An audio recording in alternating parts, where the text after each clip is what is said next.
Get ready to raise the dead. On this edition, we're resurrecting Alligator, a satirical 1980 adaptation of the urban legends surrounding sewer alligators. The featured gator is no ordinary reptile.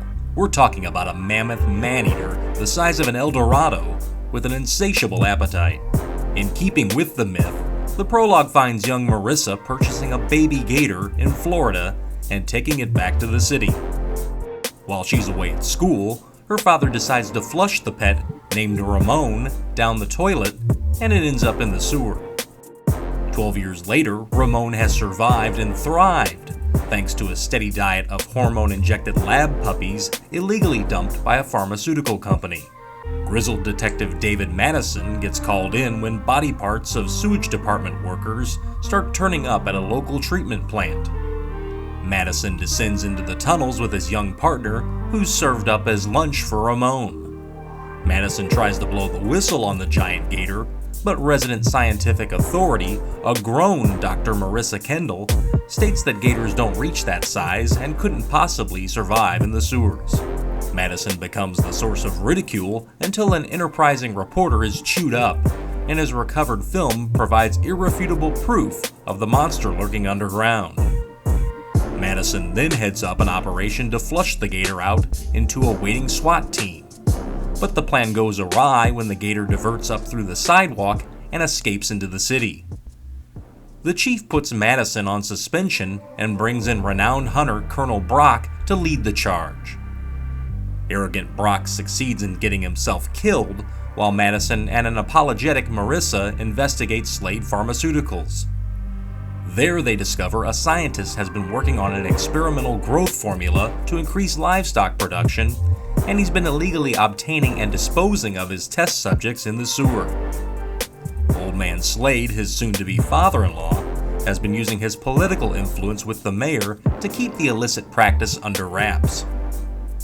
Madison's snooping gets him fired, but he and Marissa continue to track the gator themselves. After Ramon gets an all-you-can-eat buffet at Slade's wedding reception, which claims the lives of the political conspirators, the chief turns to Madison for help in killing the beast.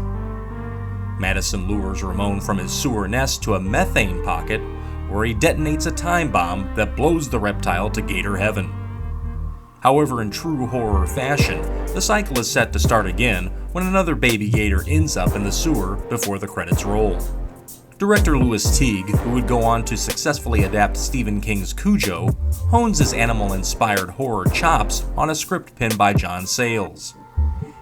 Alligator is a late entry in a spate of natural horror films such as Orca and Piranha, released in the wake of Jaws' blockbuster success.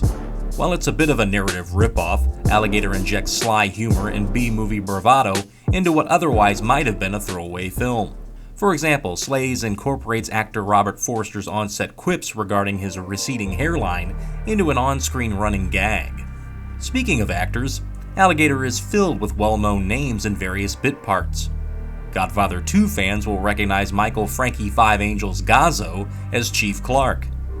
Veteran baddie Henry Silva appears as the lonesome Brock who shamelessly flirts with Lolita Sue Lyon, playing a newscaster in her final film role.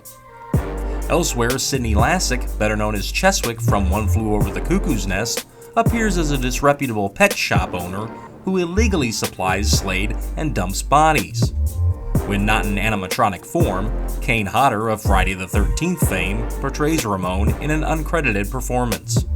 Popular enough to garner a 1991 video sequel, Alligator currently appears to be out of print on physical media and unavailable for legit streaming.